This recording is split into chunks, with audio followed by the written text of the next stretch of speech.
চালে আমি কি করে চালাবো? এত করে বললাম সে টাকাটা পাঠিয়ে দাও কানেই তুললো না।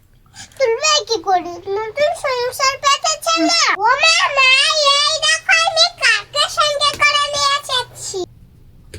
এই কি তোর কি খেয়ে দেখ কোনো কাজ নেই? এইটাই নিজেদের খাওয়া দাওয়া হয় না, তার উপরে বাকি একজন। মাথাটা খারাপ হয়ে গেছে তোর? না তুমি কি গো, কেউ বাড়িতে এলে এভাবে কেউ বলতে হয়? ও কত কষ্ট হলো। শোন, কি এমনি বলছে নাকি? পিঠের জ্বালায় বলছি, ওসব বুঝবি না। পরে পুটি আমি অনেক কষ্ট দিয়ে ফেললাম। তোর মামা মানে আজ তোকে কত মেরেছে, কিছু খেতে দেয়নি।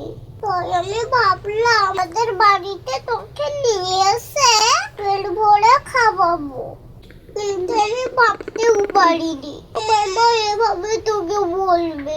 ঠিক আছে, আমি কিছু মনে করিনি।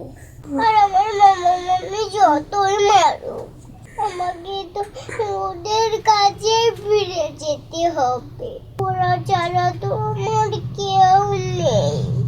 ইস, এটা আমি কি করছি? না, কিভাবে কষ্ট দেওয়া ঠিক হবে না।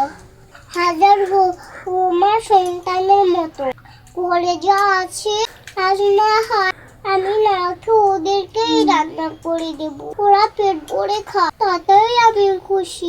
আমি আসি। এই মেয়ে দাদা, কোথায় যাচ্ছিস? কোথায় এসেছিস? যখন ঘরে গিয়ে বস। আমাকে এমন অবিবেচক ভাবিস নে। সত্যি বা তুই কিছু বলবে না? হাই পুকি, আমরা একসঙ্গে খেলা করি, আমাদের কিচ্ছু বলবে না। ঠিক আছে চল। হ্যাঁ যাও খেলো, আমি রান্নাটা বসিয়ে দিচ্ছি।